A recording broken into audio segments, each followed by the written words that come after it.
మంచిది ప్రియులారా. దేవుని యొక్క వాక్యాన్ని మనం చూసినట్లయితే ఈరోజు కొత్త సంవత్సరం.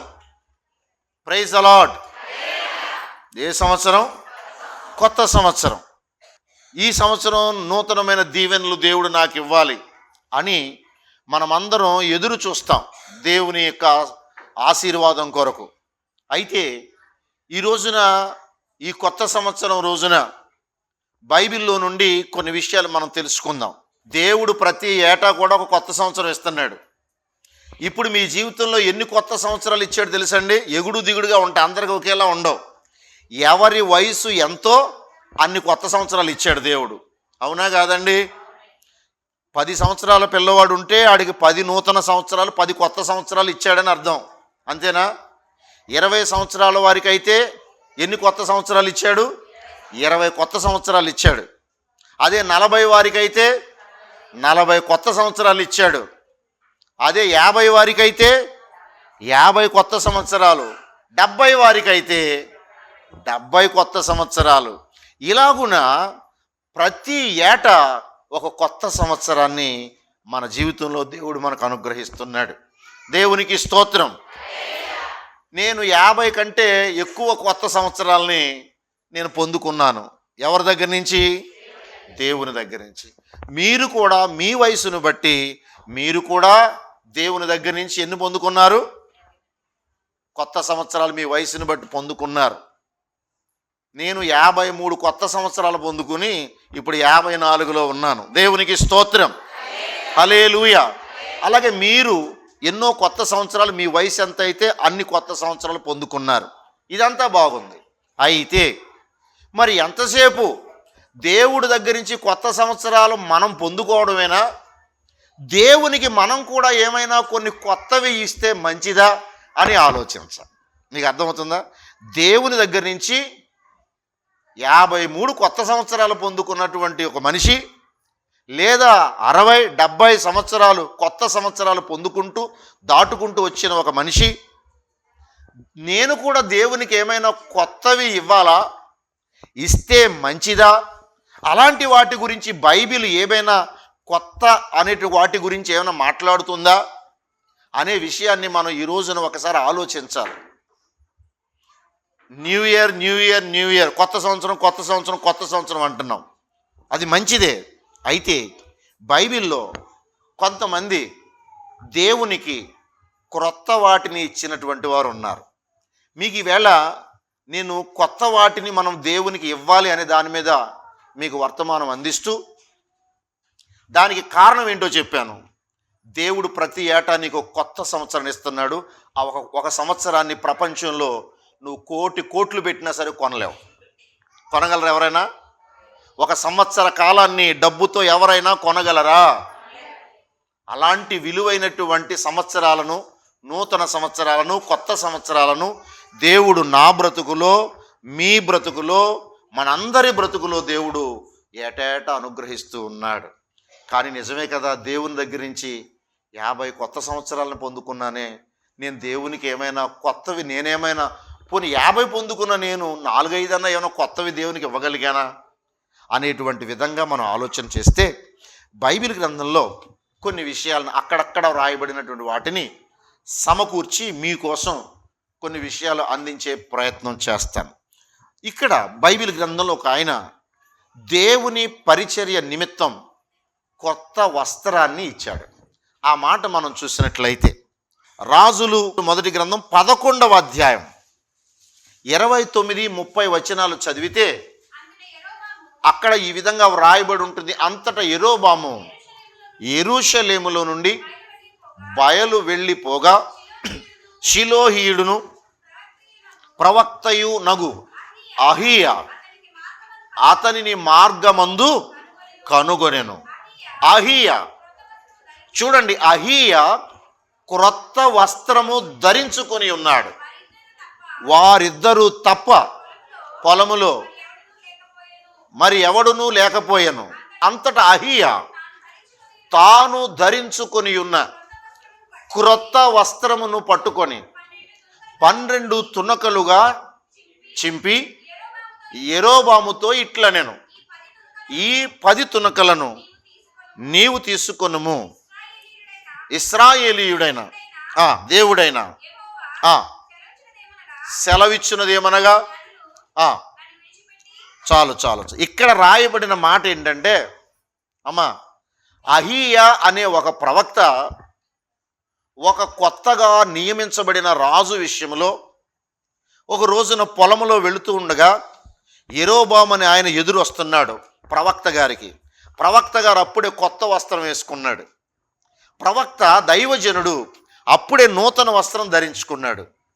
కానీ దేవుడు అక్కడ అతనికి ఒక పాఠం నేర్పించమంటున్నాడు, ఒక సందేశాన్ని అతనికి తెలియజేయమంటున్నాడు ప్రవక్తతో. నీకు ఎదురుగా వస్తున్న యెరోబాము అనే ఒక వ్యక్తి వస్తున్నాడు, అతన్ని నా చిత్తమును బట్టి రాజుగా నువ్వు చెయ్యాలి. ఇశ్రాయేలు గోత్రం 2గా చీలిపోబోతుంది గనుక ఇశ్రాయేలు రాజ్యము యూదా రాజ్యముగా చీలిపోబోతుంది. ఇంకా చెప్పాలంటే 12 గోత్రాలు. ఇశ్రాయేలు ఎంతమంది అమ్మా? 12 గోత్రాల్లో ఇప్పటి వరకు 12 గోత్రాలు ఒకే రాజ్యముగా ఏకరాజ్యంగా ఉన్నారు కలిసి. అయితే ఇప్పుడు 2గా విడిపోతున్నారు.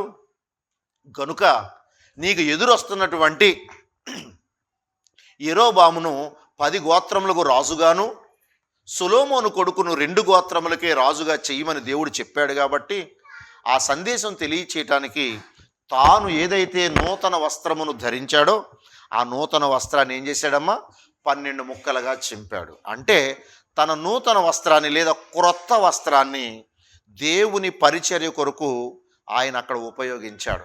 దేవుని చిత్తం, దేవుడు ఏ పాఠమైతే నేర్పించమన్నాడో అది నేర్పించడం కొరకు తన నూతన క్రొత్త వస్త్రాన్ని దేవుని పని కొరకు ఉపయోగించాడు. అది అలాగే మనం కూడా మనకు దేవుడిచ్చిన వాటిలో మనము క్రొత్త వాటిని దేవుని కొరకు ఉపయోగించాలి. వస్త్రాలు గాడిద వెళ్ళినప్పుడు కూడా కొంతమంది వస్త్రాలను ఉపయోగించారా లేదా?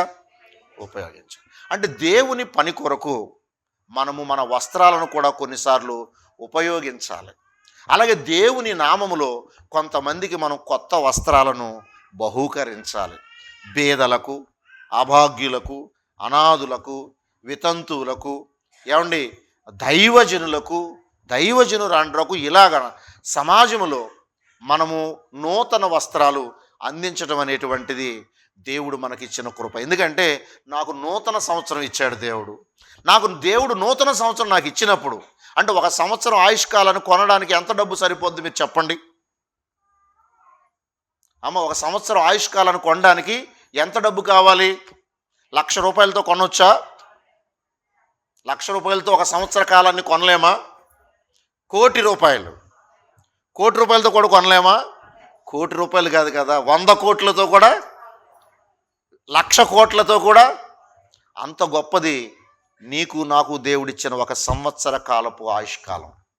మరి దేవుడు నాకు ప్రతి ఏటా ఒక కొత్త సంవత్సరాన్ని ఇస్తున్నాడు కదా. అప్పుడు ప్రతి ఏటా ఎన్ని కోట్లు పెట్టినా కొనలేని అంత గొప్ప సంవత్సరాన్ని కాలాన్ని దేవుడు నాకు ఇస్తున్నప్పుడు నేను ఒక కొత్త వస్త్రాన్ని వేరొక బిడ్డకు ఇవ్వలేనా? ఇవ్వగలనా? మీరు ఇవ్వగలరా? ఇవ్వలేరా? ఇవ్వవలసి ఉందా లేదా? దేవునికి స్తోత్రం. అందుచేత మేము ప్రతి ఏటా మానక ప్రతి ఏటా కనీసం మినిమం మీకు ఊరికి తెలియచేస్తున్నాం, మినిమం ఒక 20 మందికి వస్త్రాలు పెడుతూ ఉంటాం. సంవత్సరం కూడా ఆల్రెడీ పెట్టేయడం అయిపోయింది. ఎందుకంటే ఆ ఒక వస్త్రం పెట్టడం వల్ల నేను పెట్టే వస్త్రము దేవుడు నాకు ఇచ్చిన ఆయుష్కాలానికి సమానమా? ఏమంటే సమానమా? కాదే. ఒక వస్త్రంతో ఒక ఆయుష్కాలాన్ని నేను కొనలేను. కానీ దేవుడు ఒక కొత్త సంవత్సరం నాకు ఇచ్చినందుకు ఎవరికో ఒకరికి ఒక కొత్త వస్త్రాన్ని ఇవ్వడం, అది దేవునికి మహిమ. హల్లెలూయా. ఇక్కడ దైవజనుడు తన వస్త్రాన్ని దేవుని పరిచర్య అర్థమై ఉపయోగించాడు. కాబట్టి మనము కూడా ఒక నూతన వస్త్రాన్ని దైవ సేవకులకు కానీ దైవ సేవకురాలకు కానీ ఒక బీదవారికి కానీ తప్పక మనం ఇవ్వడం అనేది అది దేవునికి మహిమ. అందుచేత కొత్త సంవత్సరంలోకి వచ్చేసాం అంటాం కాదు, కొత్త సంవత్సరంలో ఒక కొత్త వస్త్రం ఇవ్వడం మంచిది అనేటువంటిది ఇక్కడ ఈ వాక్య భాగం మనకు జ్ఞాపకం చేస్తూ ఉన్నది. దేవునికి స్తోత్రం. అదేవిధంగా ఇంకొక మాట కూడా చదివిస్తూ ఉన్నాను. 2 రాజులు 2:20 అతడు కొత్త పాత్రలో ఉప్పు వేసి నా యొద్దకు తీసుకొని రండని వారితో చెప్పెను. వారు దానిని తీసుకొని వచ్చి రాగా, చాలు చాలు, ఇక్కడ క్రొత్త పాత్ర. ఇంతకుముందు క్రొత్త వస్త్రము. అమ్మా, ఇంతకుముందు ఏం చదివాం? క్రొత్త వస్త్రం. దేవుడు నాకు ఒక కొత్త సంవత్సరాన్ని ఇచ్చాడు. నేను దేవుని నామములో ఒక కొత్త వస్త్రాన్ని ఇవ్వాలి. అది మొదటిగా. రెండు, దేవుడు నాకు ఒక కొత్త సంవత్సరాన్ని ఇచ్చాడు. ఇక్కడ క్రొత్త పాత్ర. ఏంటమ్మా ఈ సంఘటన? ఏంటంటే ఎలీషా గారు ఆ యొక్క ఎరికో ఊరికి వెళ్ళినప్పుడు అక్కడ పట్టణం చాలా రమ్యంగా ఉంది, కానీ ఆ ఊర్లో నీళ్లు చేదుగా ఉంటున్నాయి. అందుకని వాళ్ళు వచ్చి మొరపెట్టుకున్నారు, అయ్యగారు మన ఊరు చాలా బ్యూటిఫుల్గా ఉంది, కానీ నీళ్లు మాత్రం ఎలాగున్నాయి? చేదుగా ఉన్నాయి. ఈ నీటిని మీరు బాగు చేయాలన్నప్పుడు ఆయన అన్నాడు, నా దగ్గరికి ఒక కొత్త పాత్ర తీసుకురండి అన్నాడు. దేవునికి స్తోత్రం. అందులో ఉప్పు వేసి పట్టండి అన్నాడు. అప్పుడు ప్రార్థన చేసి ఆ ఉప్పు జల్లాడు, నీళ్లు మధురంగా మారిపోయినాయి. హల్లెలూయా. అంటే కొత్త సంవత్సరం పొందిన నేను ఒక కొత్త పాత్ర ప్రభువు నామములో ఇవ్వడం, అది దేవునికి మహిమ. చెప్పండి, ఒక కొత్త పాత్ర, ఒక కొత్త జత ఇస్తే కొత్త సంవత్సరం ఇచ్చిన రుణానికి సమానమా? మనం ఇప్పుడేగా చెప్పుకున్నాం, ఒక సంవత్సర కాలం అంటే 1,00,000 రూపాయలు కూడా చాలదని, 100 లక్షలు చాలవని, 10 కోట్లు కూడా చాలదని చెప్పాం. అంటే దేవుడు నీకు నాకు మనకిస్తున్న ఆయుష్కాలం కొన్ని కోట్ల కంటే విలువైనది. ఒక ఏడాది కాలం అంటే కోట్ల రూపాయల కంటే విలువైనది. నేను పొందుకున్నప్పుడు నేను 100 రూపాయలది 500 రూపాయలు చిన్న పని చేయలేనా? మనం తప్పకుండా ప్రభునామంలో ఇక్కడ కొత్త పాత్ర తెండి అన్నప్పుడు ఇమ్మీడియట్గా పట్టుకొచ్చేసారు. అంతే, ఒక కొత్త పాత్ర తీసుకురండి, అందులో నేను ఉప్పు వేసి ప్రార్థన చేసి జల్లుతాను, నీరు బాగవుతుందని చెప్పి ఆయన చెప్పినప్పుడు వీళ్ళు వెంటనే కొత్త పాత్ర పట్టుకొచ్చారు. అలాగే దేవుని యొక్క పరిచర్యలో ఎప్పుడైనా ఏదైనా ఒక పరికరం కానీ ఒక సామాగ్రి కానీ అవసరమైనప్పుడు నా మట్టుకు నేను ఆ పనిలో పాలిభాగస్తునైతే మంచిది అనే భావన ఈ సంఘం అనే కాదు, ఏ సంఘమైనా ఎక్కడైనా దేవుని కొరకు చేయడం అనేది మనకు ఎంతో ఆశీర్వాదకరం. దేవునికి స్తోత్రం. హల్లెలూయా. అందుచేత క్రొత్త వస్త్రాన్ని ప్రభు నామంలో ఉపయోగించాలి. 2, క్రొత్త పాత్ర. ఏదో ఒకటి దేవుని నామంలో మనం చేయాలి. ఫర్ ఎగ్జాంపుల్, ఊరికనే మీకు అర్థమవుతా చెప్తున్నాను. ఈవేళ కొత్త నోట్సు కొత్త పెన్ను మీకు ఇచ్చారు కదా, అది ఒక కొత్త పని దేవుని నామంలో చేయడం. అయితే అది దేవుడి ఇచ్చిన సంవత్సర కాలానికి రుణానికి సమానం కాదు. అది సమానం అవుద్దమ్మా? అలాగే ఒకవేళ ఒక బంగారు పాత్ర ఇచ్చినా సమానం కాదు. అవునా కాదా? ఏమిచ్చినా సమానం కాదు. కానీ ఆయా సమయాల్లో నేను దేవుని పని కొరకు ఏదో ఒక పని, ఏదో ఒక పాత్ర, ఏదో ఒక పరికరం దేవుని కొరకు ఇవ్వాలి. అది కూడా రుణము తీరిపోతుందా? తీరదు. కానీ వాక్యం చెప్పింది కాబట్టి మనం వింటున్నాం. ఇంకా మనం చూసినట్లయితే 2వ రాజులు గ్రంథం 4వ అధ్యాయం, 2వ రాజులు గ్రంథం 4వ అధ్యాయం 42వ వచనంలో అక్కడ ఏమని రాసిందంటే, మరియు ఒకడు బయల్షాలిషా నుండి మొదటి పంట బాపతు యవల పిండితో చేయబడిన 20 రొట్టెలను, క్రొత్త గోధుమ వెన్నులను, కొన్ని పండ్లను తీసుకొని వచ్చి దైవజనుడైన అతనికి కానుకగా ఇయ్యగా అతడు జనులను భోజనము చేయుటకు దానిని వడ్డించు. దైవజనుడు దగ్గరికి క్రొత్త గోధుమలను పట్టుకొచ్చాడు. హల్లెలూయా. మీరు చూడండి, కొత్త వస్త్రము నెంబర్ 1, నెంబర్ 2 క్రొత్త పాత్ర, నెంబర్ 3 ఏంటమ్మా? క్రొత్త గోధుమలు. దేవుని సేవకుడు పట్టుకొచ్చి ఇచ్చాడు. Praise the Lord. నేను మీకు చెబుతున్నాను, దేవుడు కొత్త సంవత్సరం ఇచ్చినందుకు కొత్త గోధుమలు కొన్ని ఇస్తే సరిపోతుందా, చాలదా? మీ అందరికి అర్థమైందా? దేవుడు మీకు ఒక కొత్త సంవత్సరం ఇచ్చాడు, లేదా నాకు ఇచ్చాడు. ఇప్పుడు నేను ఒక 25 కేజీలు కొత్త గోధుమలు తెచ్చి దేవుడికి ఇచ్చాను. ఈ సంవత్సర కాలానికి అది రుణం తీరిపోతుందా? మీరు బాగా గమనించండి. దేవుడు నాకు కొత్త సంవత్సరం ఇచ్చాడమ్మా, నేను కొత్త గోధుమలు దేవునికి ఒక 25 కేజీలు బస్తా పట్టుకొచ్చి ఇచ్చాను. ఆ సంవత్సరం దేవుడు నాకు ఇచ్చినందుకు, ఒక సంవత్సరం ఆయుష్కాలం నాకు ఇచ్చినందుకు ఆ మూటతో నా రుణం తీరుతుందా తీరదా? తీరుతుందా? తీరదు. పోనీ నేను ఎన్ని మూటలు ఇస్తే, ఎన్ని బస్తాలు ఇస్తే తీరుతుంది కదా? కనీసం తీరదు. కాబట్టి అలాగని మొత్తం గోధులు కూడా మానేయాలా?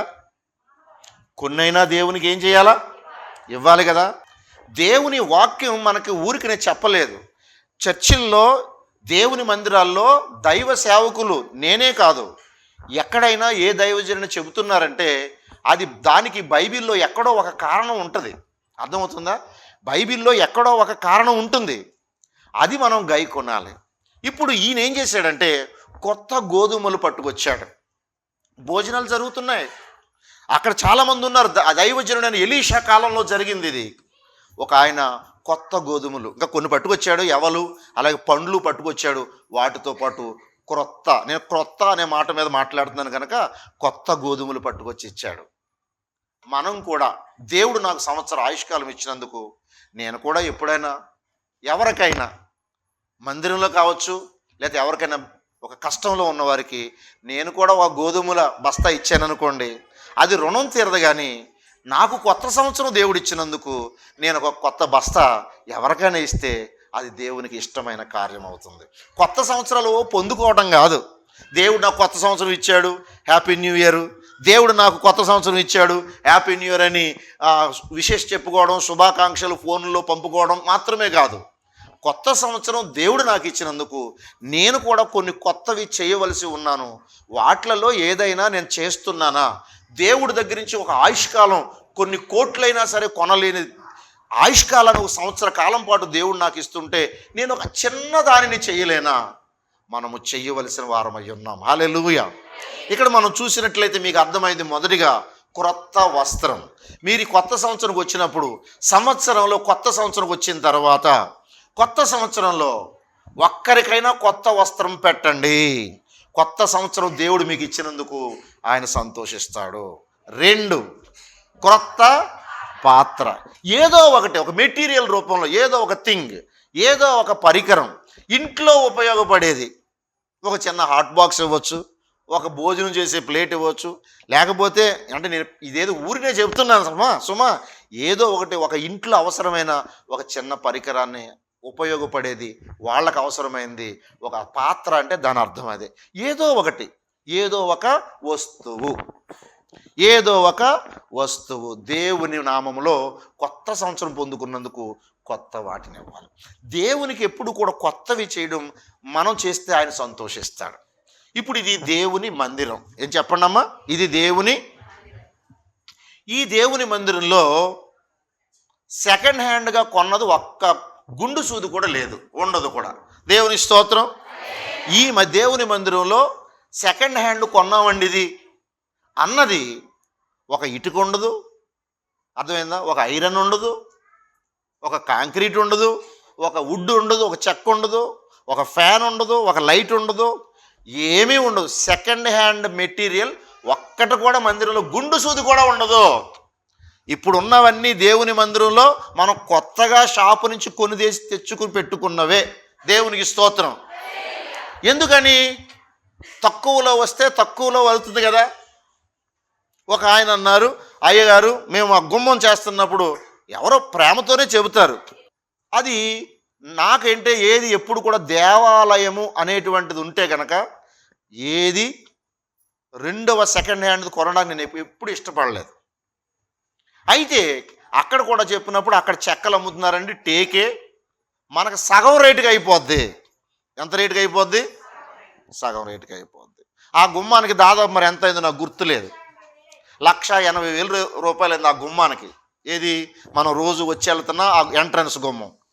అదే కనుక సెకండ్ హ్యాండ్ చెక్క కొంటే సగం ఎంత చెప్పండి?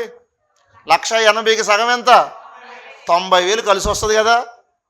90,000 కలిసి వస్తుంది అని చెప్పి నేను ఎప్పుడు కాంప్రమైజ్ అవ్వను. దేవునికి స్తోత్రం. హల్లెలూయా. ఇంకో 90,000 ఎక్కువైనా సరే దేవుని మందిరానికి ఎప్పుడు క్రొత్తదే ఉండాలా. స్తోత్రం. ఇక్కడ కనిపించే ఏది కూడా మీకు ఇక్కడ సెకండ్ హ్యాండ్గా కొన్నది ఒక్క కంకర రాయి కూడా ఉండదు. అందుకంటే మన దేవుడు మనకి కొత్త సంవత్సరాలు ఇస్తున్నాడు, కొత్త కార్యాలు మన జీవితంలో ఎన్నో చేస్తున్నాడు. కొత్తగా మనల్ని బలపరుస్తున్నాడు. ఆయన వాత్సల్యత మన ఎడల చూపిస్తూ ఉన్నాడు. గనుక మనం దేవునికి మనం కొత్త వాటిని చేస్తూ ఉండాలి. ఇప్పుడు నేను 3 చెప్పాను కదమ్మా. ఎన్ని చెప్పాను? 3 చెప్పానా లేదా? 1 క్రొత్త వస్త్రము, 2 క్రొత్త పాత్ర, 3 క్రొత్త గోధుమలు. కాబట్టి ఇక్కడి నుంచి అయినా మీరు నూతన సంవత్సరంలో మీరు గుర్తుపెట్టుకోండి, ఇటు దైవజనుడికైనా లేదా అటు ఒక పేదవాడికైనా ఎవరికి చేసినా పర్వాలేదు. అర్థమవుతుందా? దైవజనుడికైనా లేదా పేదవారికి ఏదో ఒకరికి చేయండి, ఎవరికి చేసినా పర్వాలేదు. కాస్త గోధుమలు ఇవ్వండి. గోధుమలు అంటే ఓ బియ్యం బస్తా ఇవ్వండి మీకు కలిగినప్పుడు. ఎందుకంటే దేవుడు కొత్త సంవత్సరం ఇచ్చాడు, దాన్ని వెలకట్టలేం. కనుక రుణం తీర్చుకునే దిశగా ఓ చిన్న కార్యం. దేవునికి స్తోత్రం కలుగును గాక. హల్లెలూయా, హల్లెలూయా. ఇంకా మనం చూసినట్లయితే క్రొత్త సమాధి. ఏంటి చెప్పండి? క్రొత్త సమాధి. మత్తయి సువార్త 27వ అధ్యాయం 60వ వచనం. తాను రాతితో తొలిపించుకొనిన క్రొత్త సమాధిలో దానిని ఉంచి సమాధి ద్వారమునకు పెద్ద రాయి పొర్లించి వెళ్ళిపోయి. యేసు ప్రభు వారు చనిపోయినప్పుడు ఆయన మృతదేహాన్ని పెట్టవలసి వచ్చినప్పుడు ఒక ఆయన అప్పుడే కొత్త సమాధి తొలిపించుకున్నాడు. ఏం చేశాడమ్మా? క్రొత్త సమాధిని మనం గొయ్యి తీసి గోతులో కప్పెడతాం మనం. అప్పట్లో వాళ్ళు ధనవంతులు అలా కాదు, ఒక కొండను కొనుక్కునేవారు. అమ్మా, కొండను కొనుక్కునేవారు. ఆ కొండలో ఒక రూము తొలిపించుకునేవారు, గదిలాగా. మీకు అర్థమవుతుందా? ఒక కొండను రూములాగా, ఒక గదిలాగా తొలిపించుకునేవారు. తొలిపిస్తే ఒక రూములా ఉంటుంది అది. ఎందుకంటే బతికుండగానే ధనవంతులు కొంతమంది ఆత్మీయంగా ఉండేవాళ్ళు ఏం చేసేవారంటే కొండ లోపల ఒక రూమ్ తయారు చేయించుకునేవారు. అది వారికి సమాధి గది అన్నమాట. ఏంటమ్మా చెప్పండి? సమాధి గది. అప్పుడు వాళ్ళు ధనవంతులు కాబట్టి కొండ కొనగలుగుతున్నారు. అమ్మ అర్థమవుతుందా? ధనవంతులు కాబట్టి కొండ కొనగలుగుతున్నారు, కొండను తొలిపించుకోగలుగుతున్నారు. నేను చచ్చిపోయిన తర్వాత ఇందులో పెట్టాలని చెప్పి వాళ్ళు అన్ని ఏర్పాట్లు చేసుకుంటున్నారు. ఆ పద్ధతి ఉండేది.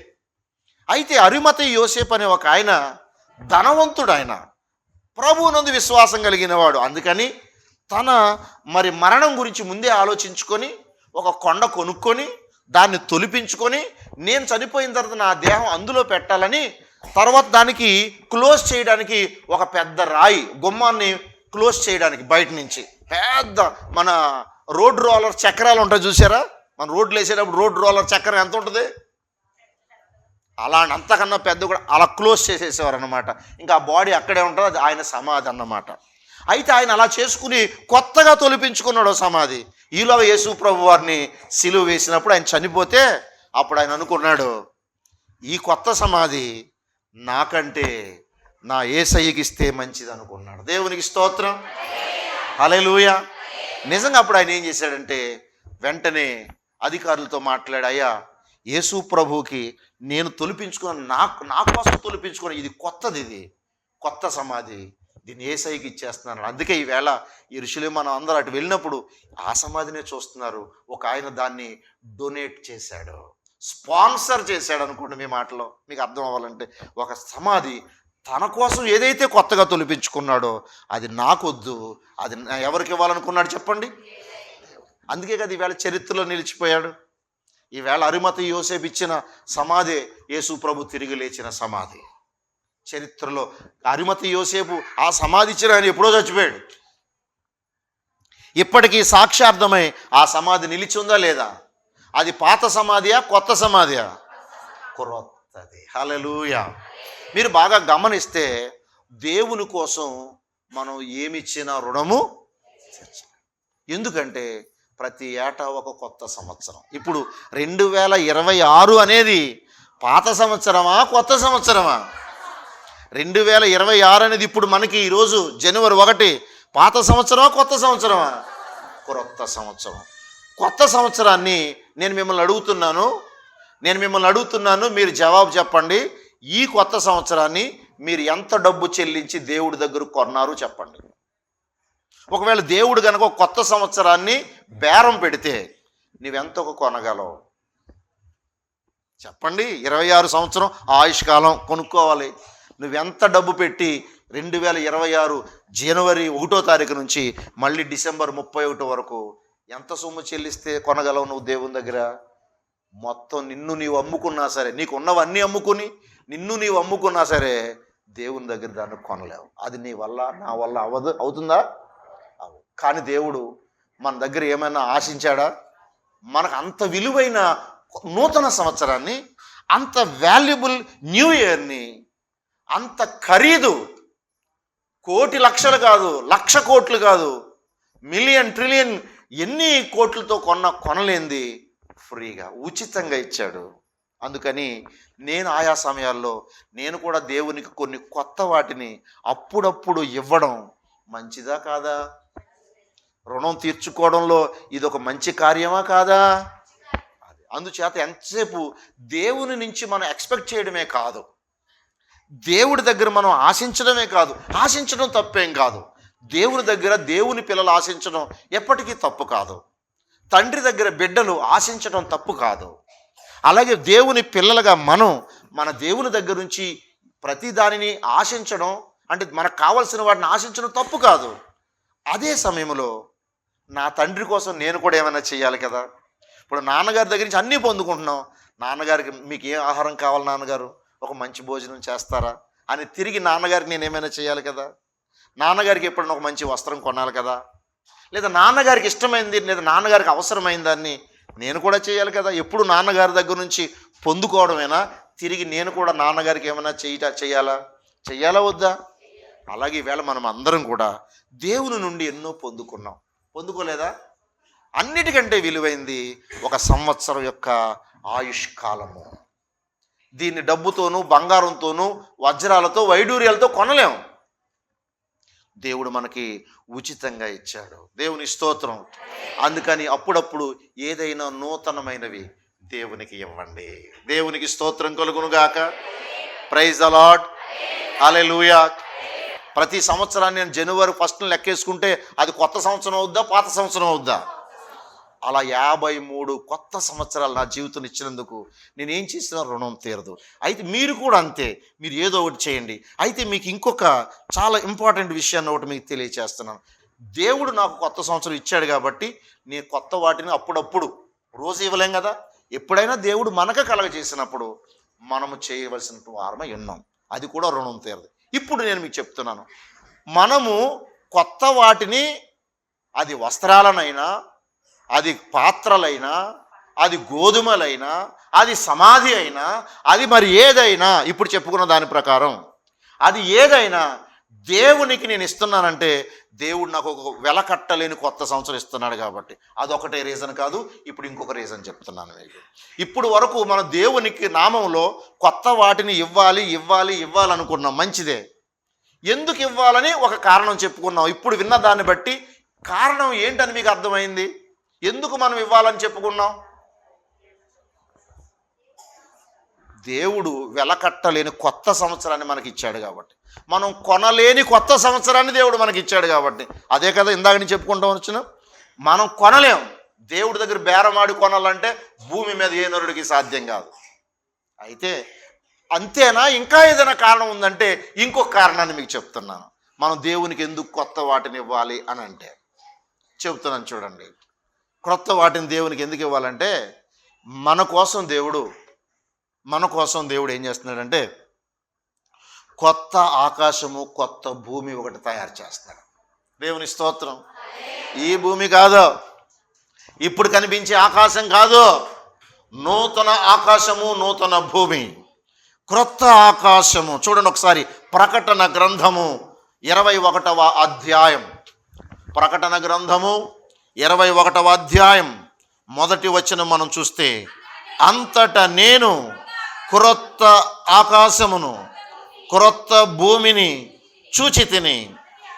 చూడండి, మొదటి ఆకాశమును మొదటి భూమియు గతించిపోయెను, సముద్రము ఇకను లేదు.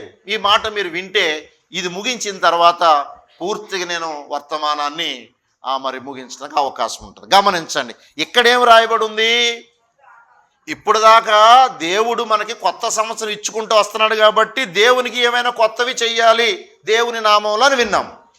ఆ ఒక్క రీజనే కాదు, ఇంకొక రీజన్ ఉంది భవిష్యత్తులో. ఏంటది? దేవుడు మన కోసం. ఏమంటే ఇప్పుడు చాలామంది ఏమంటున్నారంటే, ఆ మధ్యకాలంలో బాగా ఒక ఇష్యూ వైరల్ అయింది. ఏంటి ఆ వైరల్ అయిందంటే, భూమి మీద జనాభా పెరిగిపోతున్నారు కాబట్టి చందమామ మీద మేము ఇల్లు కట్టి అక్కడ ప్రపంచంలో అక్కడ ప్రజలను పెట్టి అక్కడ నివాస యోగ్యంగా చేస్తామన్నారు. ఆ విషయం మీకు తెలుసా? విన్నారు ఎప్పుడైనా? చంద్రమండలం మీద మనుషులను తీసుకుని వెళ్ళి అక్కడ కూడా నివాస యోగ్యంగా చేయాలని ఆశపడ్డారు. డబ్బున్న వాళ్ళు ఉత్సాహపడ్డారు. అమ్మో, చందమామ మీద నాకు ఇల్లుంది. ఇప్పుడు భీమవరంలో ఇల్లు ఉందంటే గొప్ప, లేకపోతే అమెరికాలో ఉందంటే ఇంకా గొప్ప. ఇప్పుడు దాన్ని మించిపోయి ఎక్కడ? చందమామ మీద నాకు ఇల్లుంది. చందమామ కూడా ఇలాంటి గ్రహమే, భూమి లాంటిది కదా. అయితే అక్కడ వాతావరణం పూర్తిగా డిఫరెంట్ అనుకోని చెబుతున్నా. చందమామ మీదకి వెళ్తున్నాను నేను, అక్కడ ఇల్లు కొనుక్కుని అక్కడ నేను నివసించబోతున్నానంటే భూమి మీద ఉన్న మనుషుల్లో అలాంటి వ్యక్తి ఒక గొప్ప అతిశయంగా భావించుకుంటాడు అనమాట. చందమామ అందరూ కూడా అతన్ని చాలా వింతగా చూస్తారు. ఏంటి, ఈయనకి చందమామ మీద ఇల్లా? చందమామ మీద ఈయనకి సొంత స్థలం ఉందా? చందమామ మీదకి వెళ్ళబోతున్నాడా?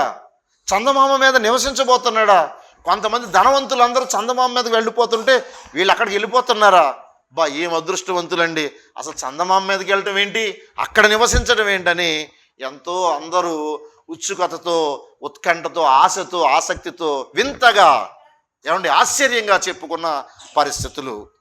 టాక్ అలా వచ్చింది. అది చాలా గొప్పగా అనిపించింది. మీరు గమనించండి, నువ్వు బ్రతికుండగా దేవుని కోసం కొన్ని కొత్త పనులు చేయాలా, కొన్ని కొత్త వాటిని దేవుని నామంలో ఇవ్వాలా. ఎందుకు ఇవ్వాలో తెలుసా? మళ్ళీ దేవుడు నీకు ఇప్పటి వరకు కొత్త కొత్త సంవత్సరాలు ఇవ్వడమే కాదు, నీకోసం ఒక కొత్త ఆకాశము, కొత్త భూమిని నేను తయారు చేయబోతున్నాను. ఇక మొదటి భూమి ఉండదు, అంటే ఇప్పుడు మనం నివసిస్తున్న ఈ భూమి ఉండదు, ఇప్పుడు మనం చూస్తున్న ఆకాశము ఉండదు. బైబిల్ చెప్తుంది కదా, అదే కదా ఇప్పుడు మీరు చదివారు. మళ్ళీ చదువుతారా? ప్రకటన గ్రంథం 21 ప్రారంభం, అంతటా నేను క్రొత్త ఆకాశమును క్రొత్త భూమిని చూచి తిని, మొదటి ఆకాశమును మొదటి భూమి గతించిపోయిన సముద్రం ఇక ఉండదు. ఇప్పుడున్న నువ్వు చూస్తున్న ఆకాశం, ఇప్పుడు మనము నివసించిన ఈ భూమి, మనకు కనిపిస్తున్న సముద్రాలు ఇక ఉండవు. ఇది మొత్తం తీసేస్తాడు దేవుడు. నీకోసం మళ్ళీ ఒక న్యూ క్రియేషన్, మన కోసం, ఆయన ఆశ్రయించిన ఆయన బిడ్డల కోసం మళ్ళా ఒక కొత్త భూమి, మళ్ళా కొత్త ఆకాశం, మరలా ఒక కొత్త ప్రపంచం. చందమామ మీదకి వెళ్ళేవాడు గొప్పతనం కాదండి, మనల్ని తీసుకుపోతున్నాడు ఆయన. స్తోత్రం కలుగును గాక. మళ్ళీ దాన్ని కొనుక్కోవాలి. చందమామ మీద కొనాలంటే ఒక ఎకరం ఎలా ఉంటుంది ఇక్కడ కదా? అమెరికాలో ఎకరం కొనాలి, న్యూయార్క్ సిటీలో ఎకరం కాదు, సెంటు దొరికితే చాలు.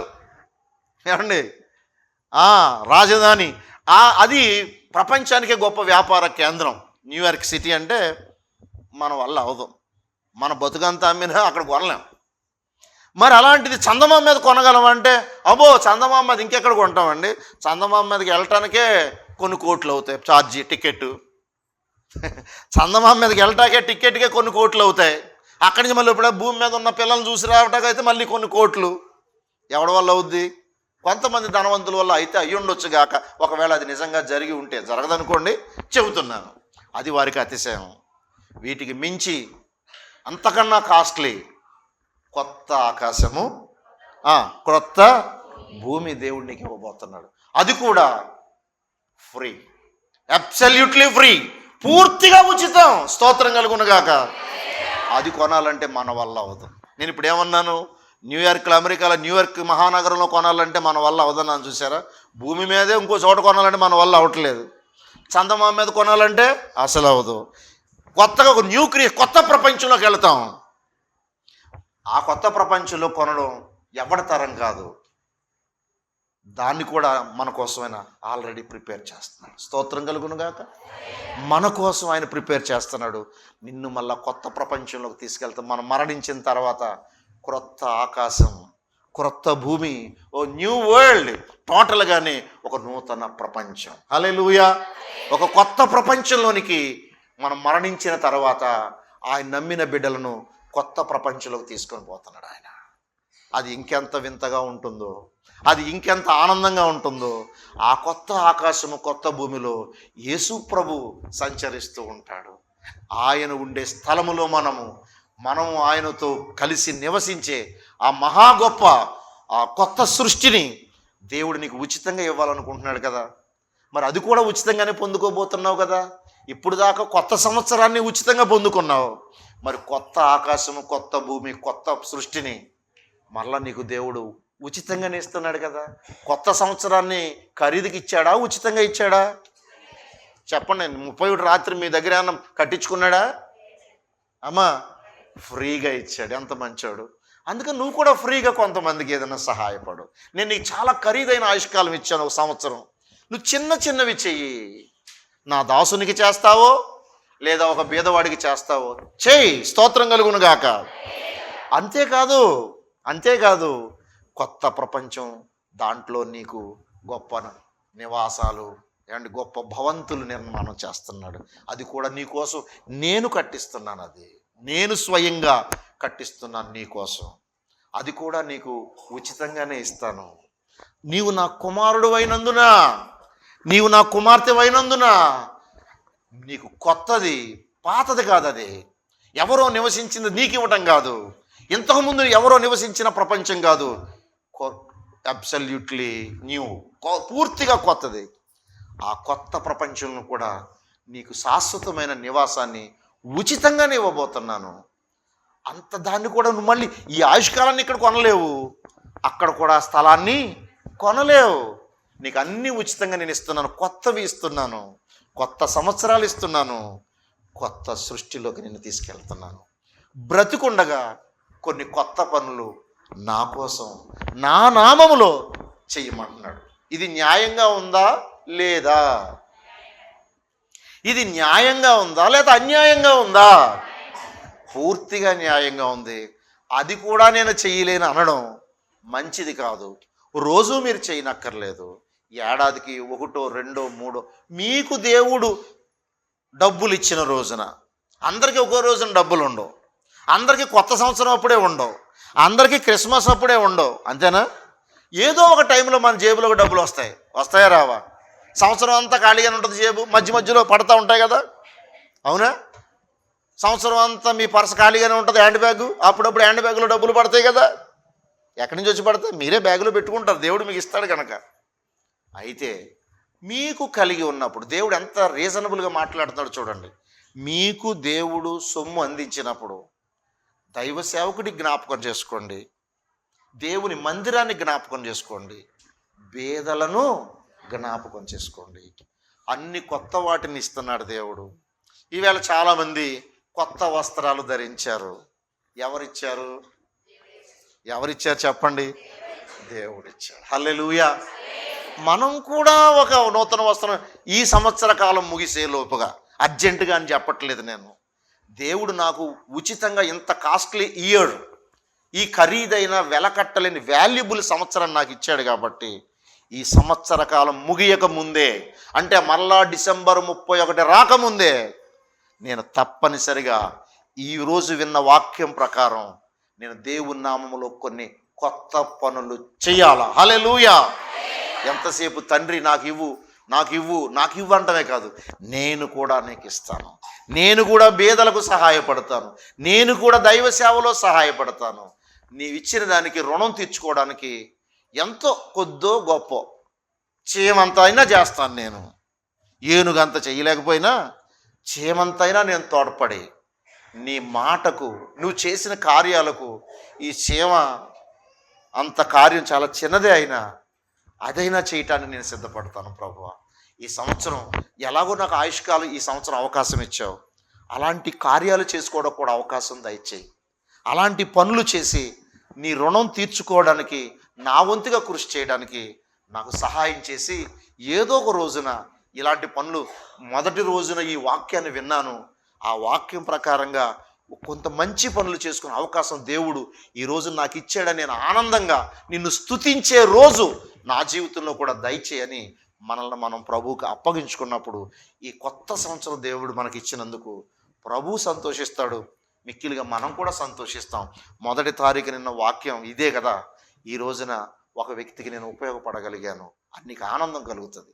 ఒక బీదవాడికి ఉపయోగపడగలిగాను ఆనందం వస్తుంది. లేదా ఒక దైవజనుడికి ఆయన సేవలో నేను ఉపయోగపడగలిగాను చిన్న కార్యం చేసి అని తృప్తి మీ హృదయాలను ఎంతో ఉప్పొంగేటట్లు చేస్తుంది. అందుకోసం ఈ సంవత్సరం మంచి ఆలోచనలు చేయండి. ఇలాంటి మంచి పనులు ఎందుకు చేయాలో 2 కారణాలు చెప్పండి. ఒక్క నిమిషంలో నేను ప్రార్థన చేస్తాను. ఇప్పుడు దాకా విన్నారు కదా, మీకు అర్థమైందో లేదో నాకు అర్థం అవ్వాలి కదా. ఎందుకు ఇలాంటి మంచి పనులు మనం చెయ్యాలి? దేవుడు ప్రతి ఏటా ఒక కొత్త సంవత్సరాన్ని మనకి ఇస్తున్నాడు గనక దాన్ని మనం ఎన్ని కోట్లైనా కొనలేము గనక. 2 ఇంకా రెండవ కారణం ఏంటి?